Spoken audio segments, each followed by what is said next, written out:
Merci beaucoup. D'abord, je tiens à vous remercier pour l'invitation. C'est un plaisir d'expliquer un petit peu le domaine de recherche dans lequel je travaille. Donc, si vous avez entendu parler de la semaine dernière, ceux qui étaient là, de ce qu'on appelle l'énergie sombre. L'énergie sombre, c'est cette substance qu'on ne connaît pas qui fait que l'univers s'accélère. Je vais vous parler aujourd'hui d'une forme de matière, ce qu'on pense c'est une forme de matière, même si, vous allez voir à la fin, on n'est pas tout à fait sûr que ce soit de la matière non plus, qui correspond à l'immense majorité. Quand je dis l'immense majorité, c'est quelque chose comme 85% de la matière totale qui existe dans l'univers actuel. Et ce que je vais faire, je vais partir d'un point de vue observationnel, vous expliquer comment on sait que cette matière noire existe, quelles sont les observations qui nous ont permis de déduire qu'il nous manque une grande partie de la matière de l'univers d'une forme qu'on ne connaît pas. Et je vais explorer quelques pistes à la fin de l'exposé pour dire quelles sont les recherches qui sont menées actuellement pour essayer de comprendre quelle forme peut prendre cette matière noire. Donc, ce que je voudrais faire avant de commencer, et s'il y a une chose que j'aimerais que vous reteniez de cette présentation, c'est qu'il y a beaucoup plus dans l'univers que ce qu'on peut voir avec nos yeux. Quand je dis ça, c'est pas juste d'un point de vue de ce qu'on ne connaît pas, mais aussi de choses qu'on connaît mais qui sont simplement invisibles pour nos yeux. Et vous en verrez quelques exemples dans cette présentation. Je commencerai par vous donner une introduction sur les échelles de distance. On va parler d'échelles de distance extrêmement grandes, d'accord, de tailles, d'objets qui ont des tailles tellement grandes qu'elles sont très difficiles pour nous à appréhender. Donc de ce point de vue-là, c'est important d'avoir une idée déjà de quelles sont les échelles de distance dont on parle par rapport à des choses qui nous sont un peu plus communes. Ensuite, je vais parler de la rotation des galaxies. Les galaxies tournent, c'est-à-dire la matière dans une galaxie est en rotation, et ce qu'on observe de manière générale, c'est que tout tourne à l'intérieur, mais c'est pas juste que ça tourne, c'est que ça tourne trop vite. Ça tourne beaucoup trop vite par rapport à ce qu'on s'attendrait ici sur la base de la matière qu'on observe, qu'on détecte. Ensuite, je vais vous montrer comment est-ce qu'on peut cartographier la matière dans l'univers, comment est-ce qu'on peut avoir une idée sur la base de nos observations de quelle zone de l'univers il y a beaucoup de matière, là où il y en a moins, faire une sorte de cartographie, voire même en 3 dimensions, de la distribution de matière dans l'univers. Je vais ensuite parler de mon sujet de prédilection, qui est les amas de galaxies, et je vais vous montrer qu'on peut utiliser ces objets-là comme des sortes de collisionneurs de particules géants, et qu'on peut utiliser ces observations-là pour avoir une information importante sur l'origine, la forme que peut prendre cette matière noire. Ensuite, je vais vous donner un petit résumé de ce qu'on sait de cette matière noire, qu'est-ce qu'on peut en déduire de la forme que peut prendre cette matière noire sur la base de nos observations, avant de vous donner une petite introduction des observations, des projets qui sont en cours. Étant un petit peu égocentrique, je vais parler des projets dans lesquels je suis directement impliqué, et je vais vous parler des projets de l'Agence spatiale européenne, en particulier le CLIP et l'Athéna. Alors d'abord, pour parler des échelles de distance, on va partir de chez nous. Chez nous, évidemment, c'est la Terre. La Terre, vous le savez certainement, a un rayon de 6000 km. Ce qu'on arrive encore à appréhender de notre point de vue. La distance Terre-Soleil, c'est 150 millions de kilomètres, donc on se trouve en orbite autour du Soleil à cette distance de 150 millions. Et le système solaire, si vous prenez toutes les planètes qui tournent autour, les comètes, les objets les plus lointains, ce qu'on appelle les nuages d'Oort, ça correspond à cette valeur-là, ça veut dire 10 milliards de kilomètres. Et ça correspond seulement à 1/100 de l'année-lumière. Donc en astronomie, on parle généralement d'année-lumière dans le sens. Qu'est-ce que c'est qu'une année-lumière? C'est la distance que parcourt la lumière en une année. La lumière, elle a une vitesse finie, 300 000 km par seconde. Donc, cette lumière va parcourir une certaine distance en une année, et ça, c'est ce qu'on appelle une année-lumière. Donc, ça correspond uniquement, notre système solaire, à seulement un petit centième d'une année-lumière. Et après, si vous mettez ça en relation avec une galaxie, ça, c'est une galaxie ici, certains d'entre vous ont fait un peu d'astronomie amateur, c'est une galaxie relativement facile à observer avec un télescope amateur. Et la taille de cette galaxie, c'est environ 100 000 années-lumière, d'accord? Vous pouvez mettre ça en comparaison l'un avec l'autre. Et à l'intérieur d'une telle galaxie, on estime qu'il doit y avoir quelque chose comme quelques centaines de milliards d'étoiles. Donc c'est réellement des objets gigantesques par rapport aux échelles auxquelles on est habitué. Et même à ces échelles-là, en réalité, c'est des échelles toutes petites par rapport aux échelles de l'univers, de manière qu'on observe maintenant avec nos télescopes. Alors, à quoi elles ressemblent ces galaxies? On a une classification qui a été faite il y a déjà un siècle presque, des types de galaxies qu'on observe. Là, vous voyez des galaxies spirales, des galaxies les plus classiques auxquelles vous êtes peut-être habitués, les images que vous voyez souvent. Mais on n'a pas que ça dans l'univers. Vous voyez qu'on a aussi des galaxies qui ressemblent à des sortes de grosses boules. On les appelle des galaxies elliptiques. Et on a des galaxies qui ont aussi des formes comme ça, qu'on appelle des spirales pareilles.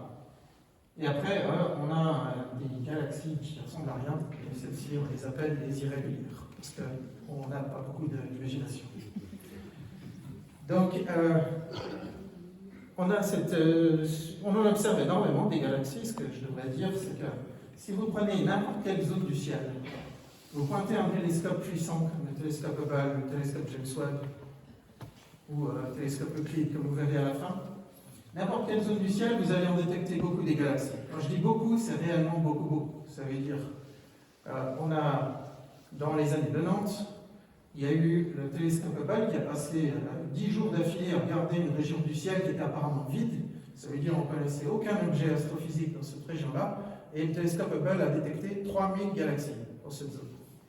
Donc, si on avait une cartographie de l'univers à cette profondeur-là partout, on estime qu'il y aurait quelque chose comme 100 milliards de galaxies qui seraient observables pour nous.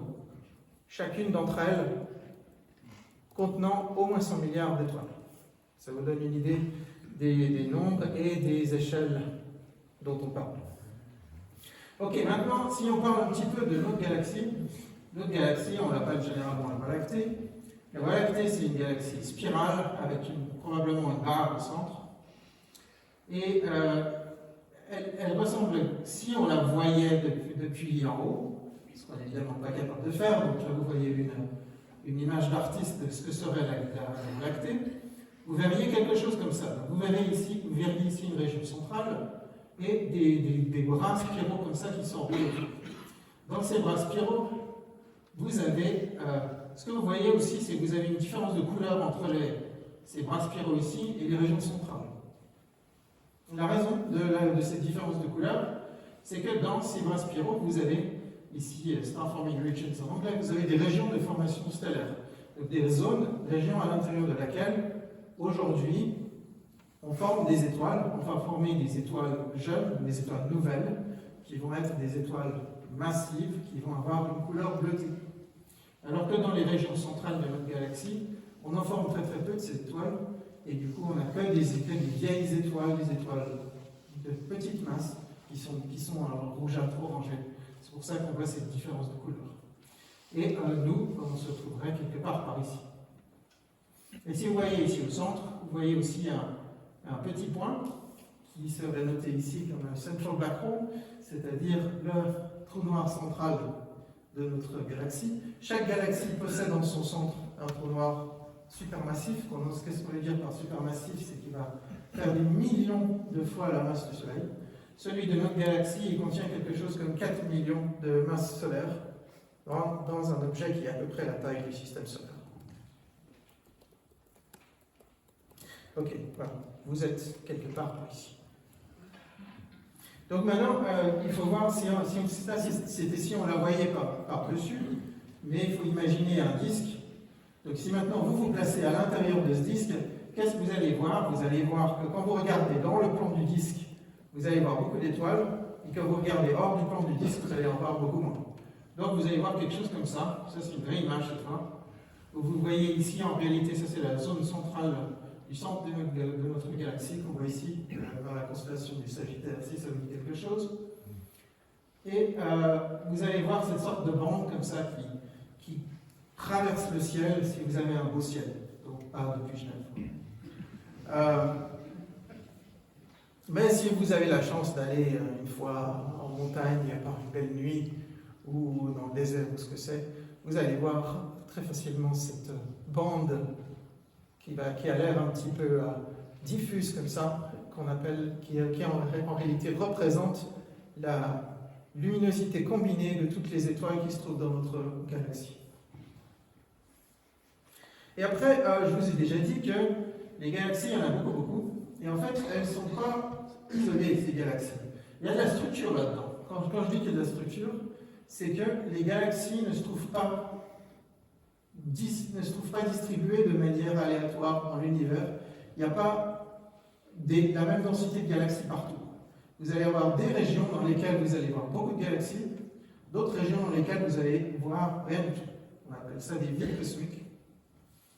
Et on appelle ça, là maintenant, ce qu'on a réussi à faire en observant les galaxies autour de nous et leur mouvement, on a réussi à identifier une grande structure comme ça, qu'on a appelée l'Aniakea, qui est un complexe d'environ 100 000 galaxies qui sont toutes attirées vers un seul point, qu'on a appelé le grand effracteur.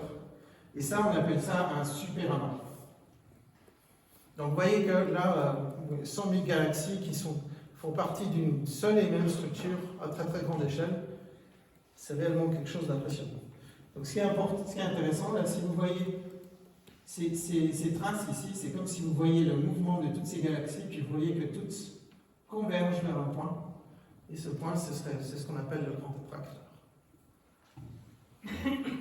Ok, donc maintenant qu'on a fait un petit point sur notre environnement, je vais juste faire un petit encart sur la conférence de la semaine prochaine.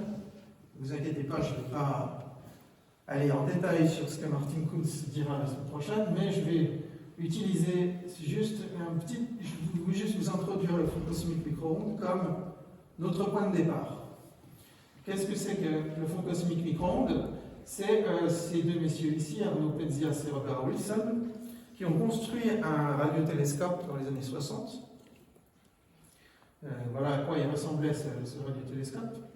Et ils l'ont mis en marche, ils ont essayé de le calibrer, et puis ils avaient un bruit de fond relativement constant qui restait dans leur télescope.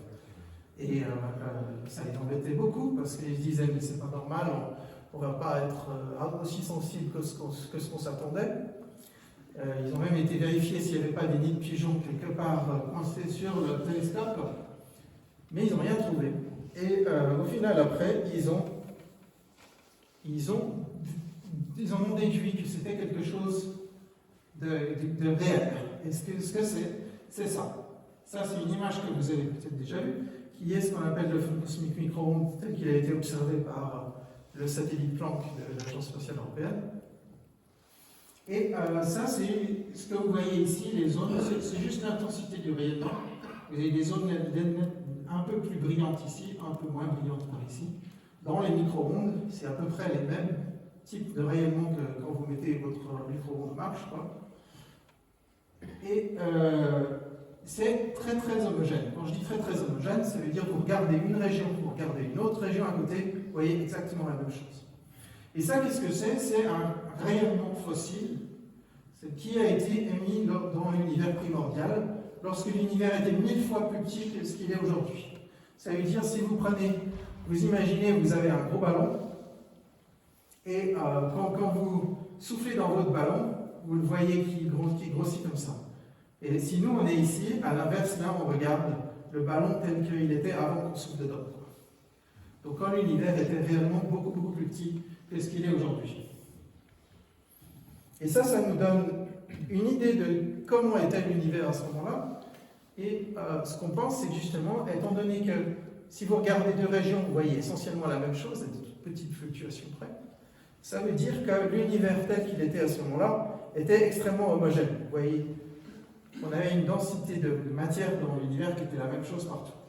Et là, vous voyez ces petites fluctuations qui correspondent à des zones qui étaient légèrement plus massives ou légèrement moins massives, étant donné si vous les voyez en rouge ou en bleu. Et après ça, qu'est-ce qui s'est passé? Là, je vous montre maintenant une simulation numérique de l'évolution des structures. Vous voyez que vous partez d'une distribution qui était essentiellement plane, d'accord? Vous avez la même chose partout. Et vous voyez ces structures qui apparaissent petit à petit dans cette simulation numérique. Qu'est-ce que c'est? C'est sous l'influence de la gravité. La gravité, elle est attractive. Donc, quand vous avez une région du ciel qui contient beaucoup de matière, elle va avoir tendance à attirer la matière autour et devenir à grossir. Alors que les zones qui, à l'inverse, contiennent un peu moins de matière, vont se vider de leur matière.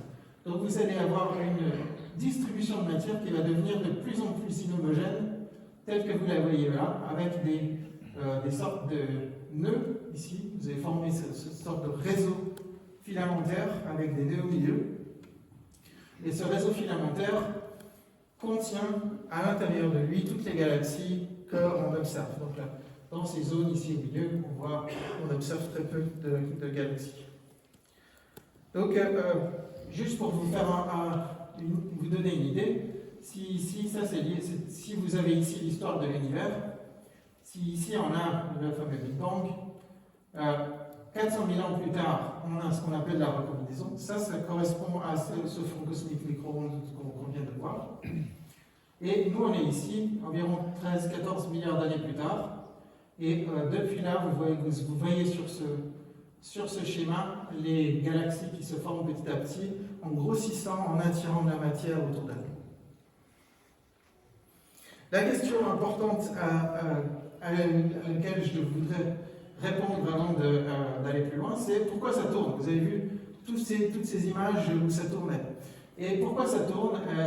On peut faire appel au cas d'une patineuse, si je le refais jouer une fois, où vous avez une patineuse comme ça qui part avec les bras écartés, et après, vous voyez qu'elle tourne lentement, puis quand ses bras se rapprochent, elle tourne de plus en plus vite. Ça, c'est parce qu'en commençant à tourner, elle va avoir un tout petit peu de rotation, et lorsque les bras se rapprochent, son énergie reste la même, mais sur une zone beaucoup plus petite, donc on va tourner toujours beaucoup plus vite. Donc c'est exactement le même phénomène qui se passe, que ce soit dans le système solaire ou dans une galaxie. C'est pour ça qu'on a ces objets qui tournent autour d'un point ou autour d'une région. Parce que là, vous voyez pareillement une simulation numérique de formation d'une galaxie. Vous voyez ici une région comme ça. Lorsque vous prenez ces particules ici qui venaient de loin, lorsqu'elles viennent de loin, lorsqu'elles se rapprochent, vous voyez à chaque fois qu'elles accélèrent. Elles accélèrent, et en accélérant, elles tournent toujours plus vite. Donc de cette manière-là, là vous voyez ici l'âge en fonction du temps, donc on est ici à 3 milliards d'années après le Big Bang dans cette simulation numérique.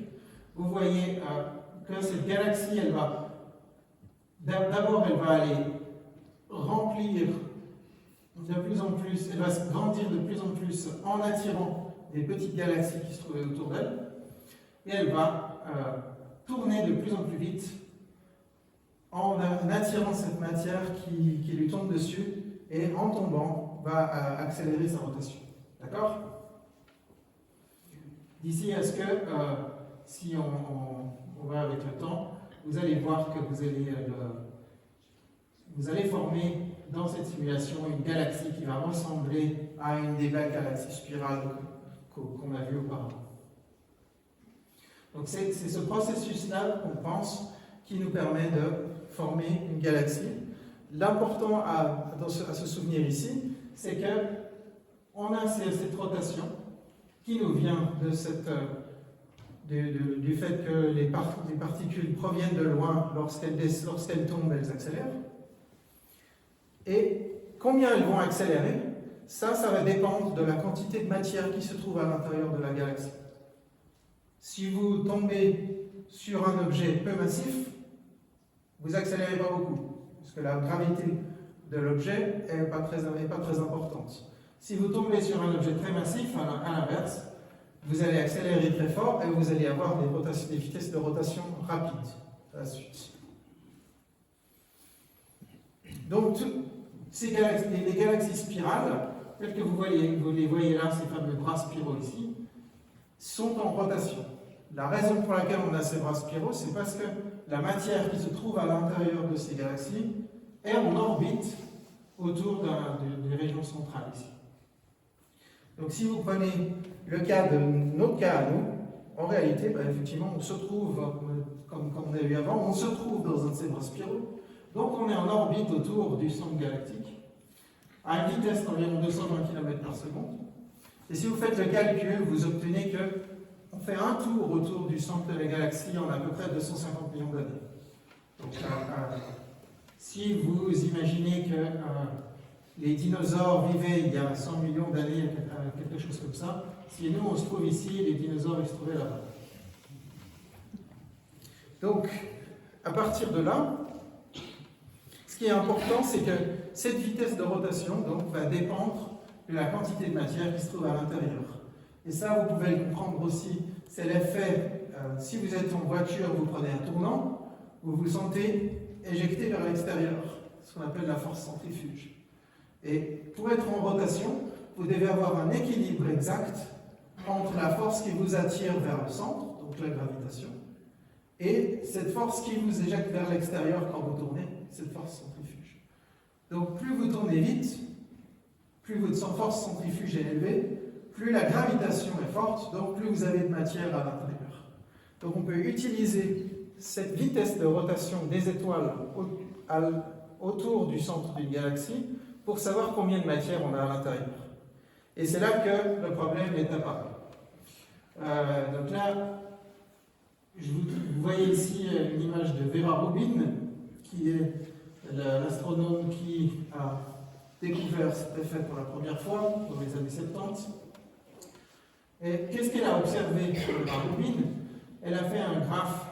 Ici, vous voyez, ici c'est la vitesse de rotation des étoiles dans une galaxie en fonction de leur distance au centre. Et elle a observé les points qui sont là. Donc vous voyez que plus vous allez loin, plus les étoiles tournent vite. C'est ça que ça veut dire. Et après, qu'est-ce qu'elle a fait? Elle a calculé combien de matière il y avait dans toutes les étoiles à l'intérieur de cette galaxie. Puis à partir de là, elle a dit, ok, si j'ai telle quantité de matière à l'intérieur, alors par la loi de la gravitation, telle est la vitesse de rotation à laquelle je m'attends à trouver ces étoiles. Et du coup, elle s'attendait à trouver la courbe qui est donnée ici. Vous voyez que les points d'observation sont très très loin de cette prédiction. Donc, qu'est-ce que ça veut dire? Ça veut dire que c'est comme si, en réalité, vous tourniez beaucoup trop vite, donc c'est comme si les étoiles, elles seraient en train de sortir, quoi. Elles ne seraient plus liées gravitationnellement avec la galaxie. C'est comme si la galaxie serait en train d'exploser, quoi. Mais ces objets-là sont stables sur des milliards d'années, donc on sait parfaitement qu'ils ne sont pas en train d'exploser. Qu'est-ce que ça veut dire alors? Ça veut dire qu'il nous manque de la matière qu'on n'observe pas, qui influe sur ces étoiles, sur la vitesse de rotation de ces étoiles par sa masse, mais qui est sous une forme qu'on ne détecte pas directement avec nos observations. En fait, je vous ai dit que c'était la première observation d'un tel phénomène, mais j'ai légèrement menti. En réalité, on a eu une observation bien plus ancienne de ce phénomène de matière manquante qui a été observé dans un amas de galaxies. Qu'est-ce que c'est qu'un amas de galaxies? C'est quelque chose comme ça. C'est une région du ciel dans laquelle vous avez beaucoup de galaxies qui sont liées gravitationnellement entre elles. C'est pas juste cette fois que les étoiles dans cette galaxie tournent autour d'un point commun. C'est comme si vous aviez toutes les galaxies elles-mêmes qui tournent autour d'un point commun. C'est ça un amas de galaxies. Et un astronome suisse, Fritz Zwicky, vous le voyez ici, des Balois, qu'est-ce qu'il a fait? Il a observé des galaxies à l'intérieur d'un amas comme ça, qui est d'ailleurs l'amas dont je vous ai montré l'image juste avant. Et qu'est-ce qu'il a fait? Il a mesuré la vitesse d'éloignement ou de rapprochement de ces galaxies à l'intérieur. Et à partir de là, il a déterminé à quelle vitesse les galaxies bougent à l'intérieur de ces amas. C'est exactement le même principe. S'il y a beaucoup de masse, vous bougez vite. S'il n'y a pas beaucoup de masse, vous bougez lentement. Donc à partir de là, il a pu estimer combien de matière il y avait à l'intérieur de cet objet, et il a pu comparer avec toute la matière qu'il voyait dans les étoiles qui constituent ces galaxies, et il a vu que ça ne représentait que 1% du total. Donc il y a 100 fois plus de matière dans un objet comme ça que ce que vous voyez dans cette image-là. D'accord, ça? Chacune de ces galaxies, elle contient des dizaines, des centaines de milliards d'étoiles, mais ça représente que 1% du total.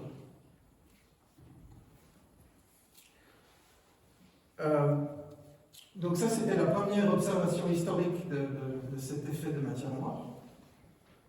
On a eu d'autres observations plus récemment qui ont été liées au phénomène de l'antigravitationnel, qui est aujourd'hui le phénomène qu'on utilise de manière le plus fréquente pour déterminer combien de matière on a dans l'univers. Et ça, c'est un effet de relativité générale. La relativité générale, c'est notre théorie de la gravitation, donc c'est le modèle qu'on utilise pour décrire comment fonctionne la gravité. Et dans la relativité générale, ce que vous voyez, c'est si vous imaginez que vous avez une feuille de papier, et sur cette feuille de papier, vous posez un objet lourd, vous allez déformer la feuille de papier. Donc du coup, si vous lancez une petite bille autour, la petite bille va suivre la forme de la feuille de papier et sa trajectoire va être déviée. Et ce qui est important, c'est que cet effet, il s'applique non pas seulement à la matière, mais il s'applique aussi à la lumière. La lumière, donc, qui passe à proximité d'une forte masse, elle va suivre la forme de la feuille de papier. Donc, sa trajectoire va être déformée. Vous allez pouvoir voir quelque chose comme ça. Imaginons qu'ici, vous avez une grande masse, ici, vous avez une petite source de lumière derrière. Alors, les rayons qui sont émis dans cette direction vont être déviés à proximité de cette masse et peuvent parfois être déviés dans l'autre direction. Donc, c'est un effet qui est exactement similaire à celui d'une lentille, d'où le fait qu'on a appelé ça une lentille gravitationnelle. Là, vous voyez un exemple de lentille gravitationnelle. En réalité, je dis un exemple, mais c'est plusieurs centaines d'exemples qui est dans cette image-là. Donc là, vous avez un objet d'avant-plan qui est un amas de galaxies très massif. Et vous voyez toutes ces structures ici, qui ont l'air un peu linéaires comme ça, qui ont l'air d'arc. Et ça, c'est des galaxies qui se trouvent en arrière-plan, donc qui se trouvent derrière l'amas de galaxies ici, et dont l'image nous est déformée par toute la présence de masse dans cet amas de galaxies ici au milieu. Donc c'est comme un télescope naturel. Si vous avez une image, vous avez quelque chose comme ça, ici vous aviez une source ici d'arrière-plan. Lorsqu'elle passe au travers de l'amas de galaxies, elle va être déviée. D'ailleurs, ce que vous voyez ici, c'est que c'est même possible d'avoir plusieurs fois la même image d'une même galaxie. Si vous avez ici cette galaxie ici qui se trouve derrière, vous pouvez la voir par ce chemin ici, mais aussi par ce chemin qui est là. Donc vous allez la voir à deux endroits différents dans le ciel, mais c'est la même source. Oui. Ok. Donc à partir de là, ce qu'on peut faire, c'est cartographier la masse qui se trouve à l'intérieur de notre système. Parce que plus vous avez de masse, plus cet effet de déformation, il est puissant, il est fort. Donc une région du ciel qui contiendrait beaucoup de masse va avoir un fort effet de déformation des galaxies qui se trouvent derrière, alors qu'une région du ciel qui est essentiellement vide ne va pas déformer les images d'arrière-plan. Donc on peut utiliser cet effet de déformation pour comprendre combien de masse il y a à l'intérieur. Donc là, c'est ce que vous voyez en bleu. L'image en bleu, c'est le même objet que ce que vous avez vu avant. L'image en bleu, c'est la cartographie de la masse à l'intérieur de notre amas de galaxies, qui nous dit, dans ces régions ici où les galaxies d'arrière-plan sont fortement déformées, là on a beaucoup de masse, alors que dans les régions ici où les galaxies d'arrière-plan n'ont pas l'air déformées, on pense qu'on a relativement peu de masse. Donc, par cet effet-là, c'est pas juste qu'on peut dire qu'il existe de la matière à l'intérieur de cet objet, et on peut la cartographier et on peut dire exactement combien il y en a. On a des beaux exemples de ces lentilles gravitationnelles. Ici, un exemple sympathique qu'on appelle le Cheshire Cat. Vous voyez ici les yeux, la bouche, le nez. Une image très récente qui a été obtenue, c'est ce qu'on appelle un anneau d'Einstein ici. Donc là, vous avez ici cette zone jaune ici qui est la galaxie d'avant-plan. Et cet anneau derrière, qui est une galaxie spirale d'arrière-plan, qui est parfaitement alignée avec la galaxie jaune et nous. Et ça nous transforme son image en un anneau tel que vous le voyez ici. Donc, vous pouvez comprendre à partir de là qu'on peut réellement comprendre combien de masse on a dans ces objets et où elles se trouvent. Là maintenant, une image qui a été obtenue récemment par le télescope James Webb d'un amas de galaxies, carrément. Vous voyez ici en jaune, en blanc-jaune, les galaxies qui se trouvent à l'intérieur de l'amas, et celles qui sont en rouge, c'est toutes les galaxies qui se trouvent derrière.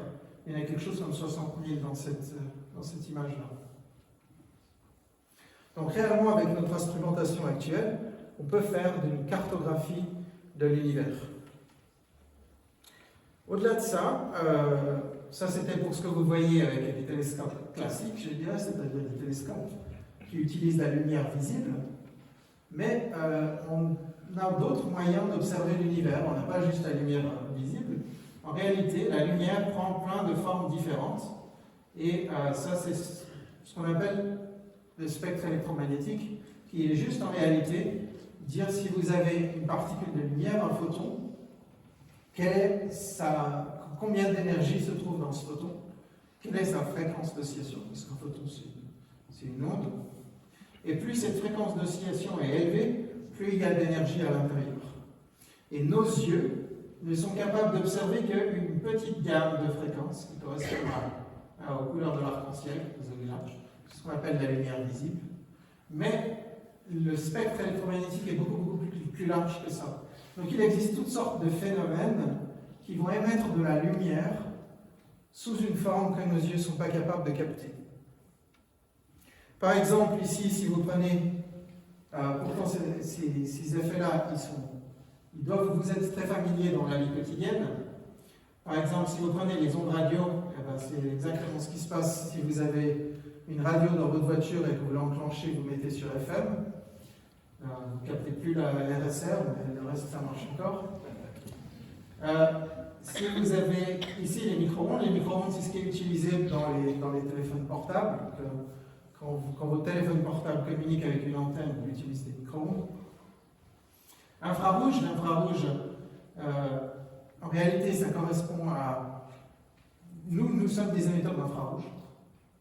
Et c'est pour ça que si vous voulez avoir des lunettes de vision nocturne, vous allez avoir un détecteur infrarouge à l'intérieur qui va ensuite convertir le signal qu'il voit en une lumière qui est visible par vos yeux.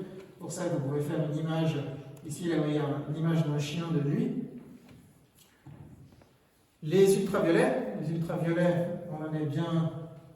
on les connaît bien si on est habitué à aller au soleil ou au solarium. Il faut faire un petit peu attention avec eux, parce qu'ils sont plus énergétiques ici. Là, on parlait ici de la lumière qui est moins énergétique que ce qu'on est capable de voir avec nos yeux. C'est pour ça qu'on appelle ça infrarouge, en dessous du rouge. L'ultraviolet, c'est plus énergétique, au-delà du violet. Et au-delà de ça, vous avez encore les rayons X et les rayons gamma. Les rayons X, pareil, on les connaît bien si on va faire une radiographie, ou pareil, si vous allez à l'aéroport et que vous mettez votre sac dans l'appareil qui va aller scanner ce qui se trouve à l'intérieur de votre sac. Et les rayons gamma qui sont très dangereux, générés par la décomposition d'éléments radioactifs. Donc, tout ça, c'est de la lumière. C'est ça qui est important de se souvenir. Il n'y a pas de différence d'un point de vue physique entre la lumière que vous voyez avec vos yeux et des ondes radio. La seule différence, c'est cette fréquence d'oscillation. Donc, nous, en astronomie, on n'a pas attendu. On s'est dit que ça aurait été un peu bête de juste rester avec ce que nos yeux sont capables de voir. Donc, on a créé toute une gamme d'instrumentation qui est capable d'observer le ciel dans toute une gamme de fréquences, au long de tout ce spectre électromagnétique. Donc si vous prenez la lumière visible, là on est dans des télescopes comme le télescope Hubble, le VLT, comme vous voyez ici. Si vous allez dans l'infrarouge, vous avez le télescope James Webb. Dans les micro-ondes, vous avez le télescope Planck. C'est là qu'on voit ce fond cosmique micro-ondes qu'on a observé au début. Dans les ondes radio, on a ces grands systèmes d'antennes. Et à l'inverse, dans les rayons X, on a des satellites comme Maximum Newton et Chandra. Et dans les rayons gamma, on a des satellites comme Fermi.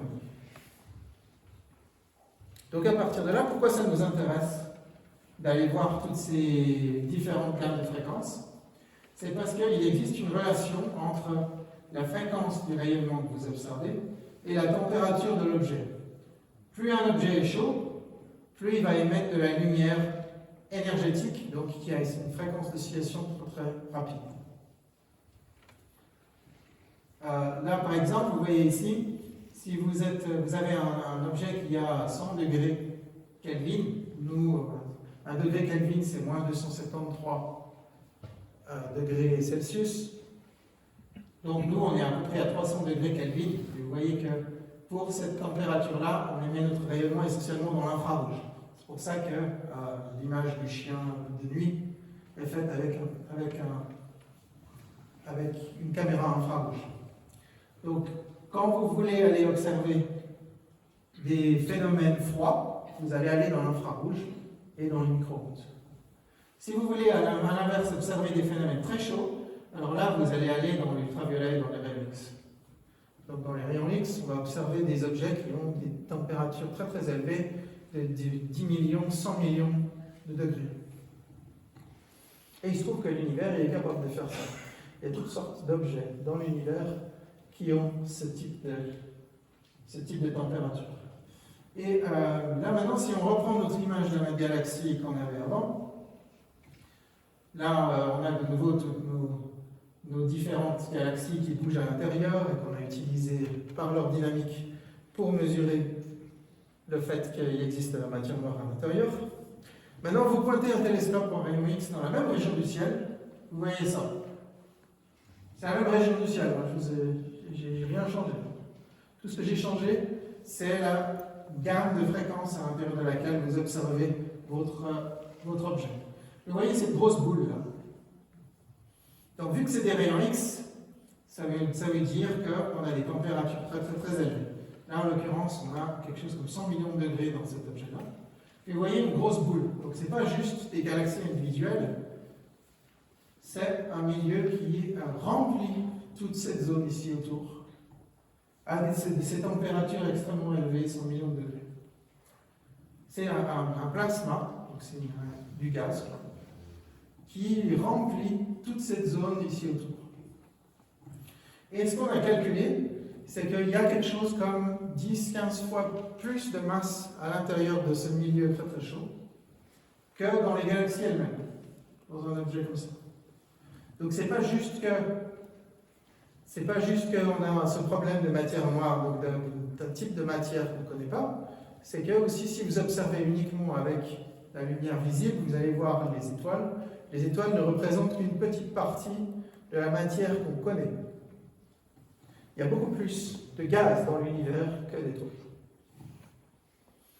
Et il y a un peu moins d'une vingtaine d'années, on a fait une observation très très intéressante par ce biais-là, qui est ce qu'on appelle le bullet cluster. Donc là, vous voyez son image ici, c'est une image en rayon X, donc vous avez l'image de ce gaz à 100 et quelques millions de degrés. Et vous voyez ces deux pics-là. Donc en réalité, vous n'avez pas un seul amas de galaxies, vous en avez deux. Et ces deux amas de galaxies se sont collisionnés l'un contre l'autre.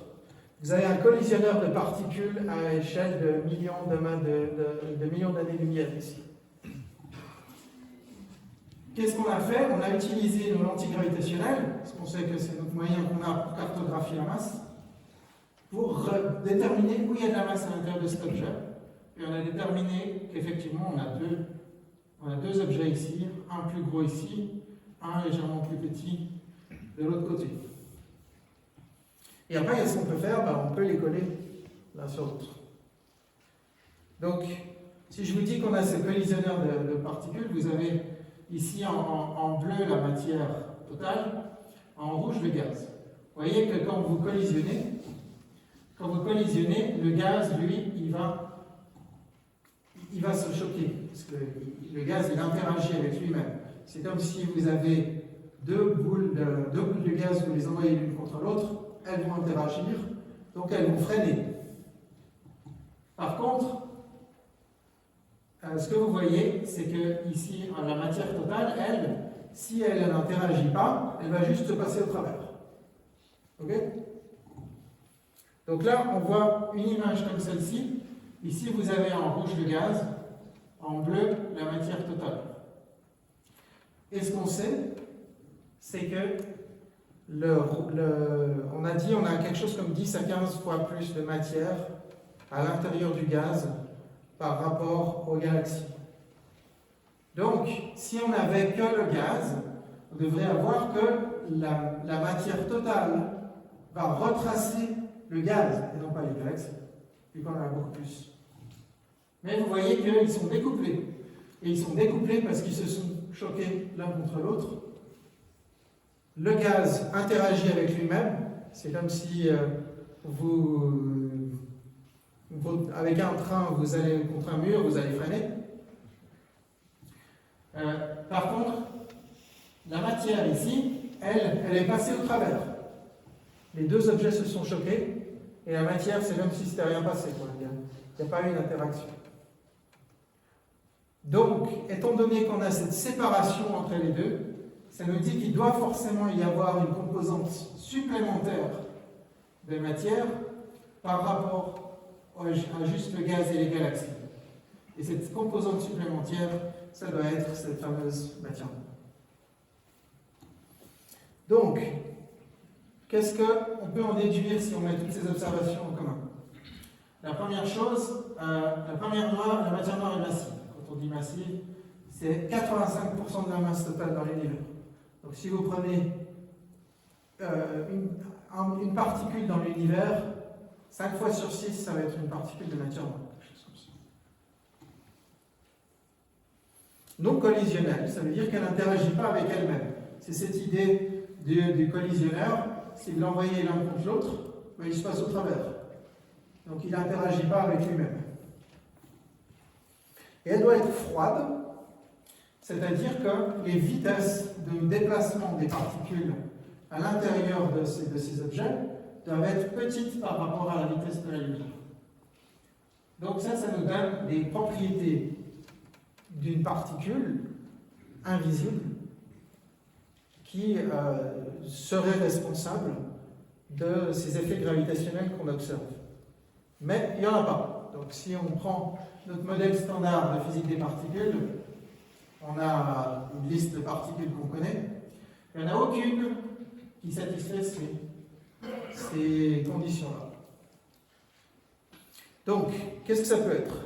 Soit c'est une particule inconnue, et ça, ce serait forcément très intéressant, parce que ça voudrait nous donner une indication sur de la physique qu'on ne connaît pas, parce que dans notre modèle standard de physique des particules, il n'existe pas de telles particules. J'ai donné ici des noms, mais bon, en réalité, vous pouvez donner autant de noms que vous voulez. Hein. Il y a plus de modèles de particules de matière noire que de théoriciens qui travaillent dessus. Ou bien il y a une autre idée, c'est que peut-être c'est notre compréhension de la gravitation qui ne marche pas, qui ne fonctionne pas à ces très très grandes échelles. Peut-être que notre modèle de la relativité générale d'Einstein, on sait qu'elle fonctionne très très très bien aux échelles qu'on est capable d'observer dans le système solaire. Peut-être qu'à ces très très grandes échelles qu'on observe ici, peut-être que ça ne fonctionne pas.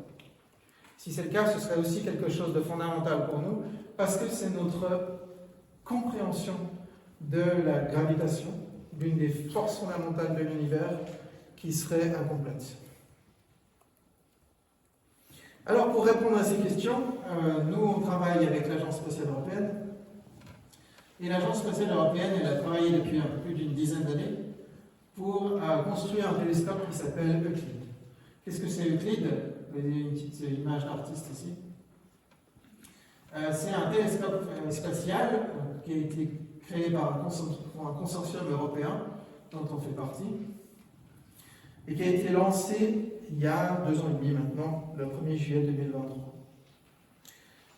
Voilà une vraie image d'Euclide, donc ça c'est Euclide en laboratoire avant qu'il soit lancé dans l'espace. Et c'est un télescope visible infrarouge qui a une taille de 1,20 m. C'est pas forcément monstrueux par rapport à d'autres télescopes qu'on connaît. On a des télescopes sur Terre qui font quelque chose comme 12 mètres. Mais ce qui le démarque, c'est qu'il a un très grand champ de vue. Quand je dis ça, ça veut dire qu'il est capable d'observer une très très grande zone du ciel en une seule fois. Il est capable, c'est comme si vous avez votre œil de poisson, votre caméra très très grand champ.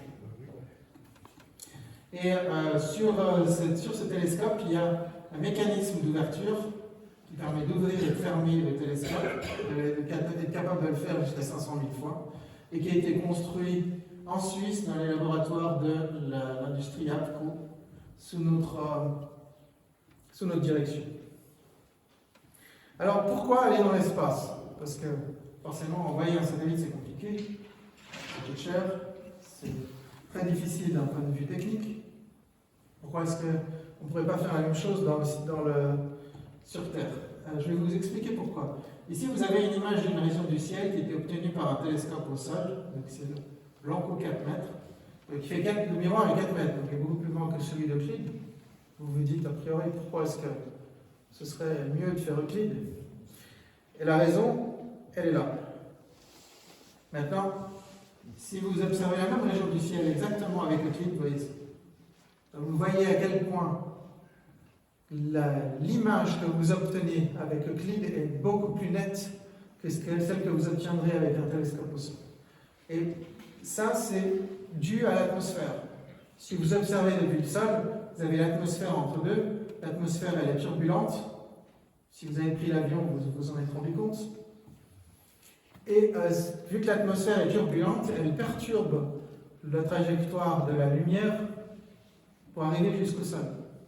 Si vous êtes dans l'espace, vous affranchissez de ces perturbations de l'atmosphère et vous êtes capable de faire des images beaucoup plus nettes.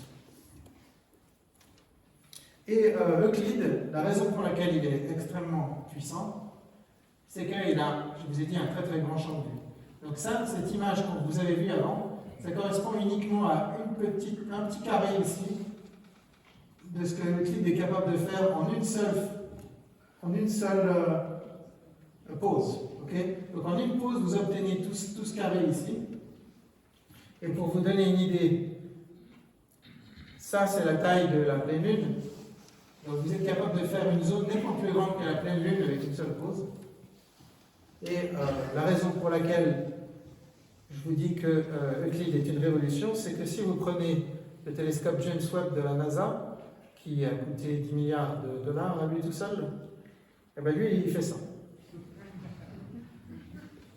Donc il va profond, mais il fait vraiment une toute petite zone, quoi. Donc si vous voulez cartographier des grandes zones et déterminer là où se trouve cette matière noire à grande échelle dans l'univers, le télescope James Webb ne va pas vous aider beaucoup, quoi. Ensuite, à partir de là, un autre projet sur lequel on est en train de travailler. Donc Euclide a été lancé, il est maintenant dans l'espace, on collecte des données. Donc, vous allez avoir des publications qui vont sortir à partir de ces données l'année prochaine, a priori. Et ces données d'ailleurs vont être distribuées au public, ça veut dire n'importe qui pourra télécharger ces données et aller observer les images. Mais nous, on est déjà en train de planifier le futur et en parallèle, on est en train de développer parallèlement avec l'Agence spatiale européenne un télescope qui s'appelle Athéna, qui devrait être lancé dans un peu moins de 10 ans. Et là, qu'est-ce qu'il va faire ce télescope Athéna? Il va aller observer ce gaz extrêmement chaud qui remplit l'univers, qui correspond à 90%, voire même plus que 90% de la masse telle qu'on la connaît, de la masse de la matière telle qu'on la connaît. Et il va aller être capable de le faire en détail, de cartographier ce gaz chaud et cette matière noire jusqu'à des distances cosmologiques. Donc à l'aide de ces deux instruments, maintenant Euclide, dans le futur Athéna, on va essayer peut-être de donner des réponses à l'origine de cette fameuse matière noire. Donc maintenant, si on fait un résumé, qu'est-ce qu'on connaît? La semaine dernière, vous avez entendu parler du bleu ici. Donc ça, c'est 68% du contenu en masse énergie de l'univers qui est sous la forme de cette force bizarre qui fait que l'univers s'accélère. 28% qui est sous la forme de cette matière noire, donc une forme de matière inconnue. Et tout ce qu'on connaît, tout ce qui nous compose, c'est les petits 4,5% ici. Et même si vous décomposez les petits 4,5% ici, vous voyez que les étoiles et les planètes, tout ça, tout ce qui se trouve à l'intérieur des galaxies, ça correspond qu'à moins de 10% de cette petite part de camembert ici. Donc c'est réellement tellement plus dans l'univers que ce qu'on est capable de voir avec nos yeux. Et pour nous, en tant que physiciens, forcément, c'est une énigme qui nous maintient réveillés la nuit, savoir qu'est-ce que c'est que tout ce bleu, qu'est-ce que c'est que tout ce rouge. Et j'aurais aimé pouvoir vous en dire plus que ça aujourd'hui. J'espère bien que pendant ma carrière, je pourrai vous en dire plus un peu plus tard. Merci beaucoup.